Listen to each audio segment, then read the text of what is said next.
एबटाबाद में गैस महंगी हुई है तो ट्रांसपोर्टर्स अपनी मनमानियों पर उतर आए हैं और किरायों में इजाफा कर दिया है। इन महंगे किरायों पर आवाम का सब्र तो गोया जवाब दे गया है। इंतजामिया को खबरदार किया कि ट्रांसपोर्टर्स को लगाम डाली जाए वरना एहतजाज के लिए तैयार रहे। अब्दुल वासे खान हमें रिपोर्ट करेंगे।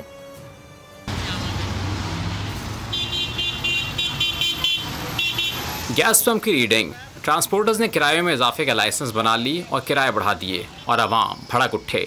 सवाल किया कि किरायों का तयन पेट्रोल डीजल की कीमतों पर होता है, फिर ये जुल्म क्यों? और क्योंकि ये हमारे लिए नहीं बल्कि पूरी हमारी आवाम के लिए जो वो इश्यूज़ बन रहे हैं वो एक जगह से पूरी, अगर यहाँ से आप एबटाबाद से कम्प्लेक्स तक जाएं तो एक ही किराया बनता है, ठीक है। हालांकि ये ज़्यादती है, इस तरह नहीं होना चाहिए।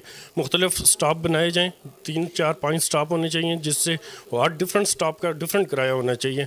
अवामी फरियाद लिए तहसील नाज़िम शुजा नबी DC ऑफिस पहुँचे और बोल से गुफ्तगू में तफसीलात बताएँ। कल अवाम का रद्द-ए-अमल हमारे सामने ज़ाहिर हुआ तो हम उसी हवाले से कमिश्नर हज़ारा से भी हमने मुलाकात की। आर्गूमेंट करते हुए हमने उनको बताया कि जी ये अवाम इस वक्त इस चीज़ को कबूल नहीं कर रही है। तो सेक्रेटरी साहब ने तावन करते हुए अपना पुराना जो नोटिफिकेशन था उसको उन्होंने कैंसिल किया है। एबटाबाद में सुजुकी ड्राइवर्स फी किलोमीटर 50 से 55 रुपये वसूल कर रहे हैं, जिसने महंगाई के मारे शहरियों का भुरकस निकाल दिया है। शहरियों का कहना है कि पर किलोमीटर के हिसाब से किरायानामा तय किया जाए और आवाम से स्टॉप टू स्टॉप किराया वसूल किया जाए ताकि आवाम को रिलीफ मिल सके। अब्दुल वासे खान जदून, बोल न्यूज़ एबटाबाद।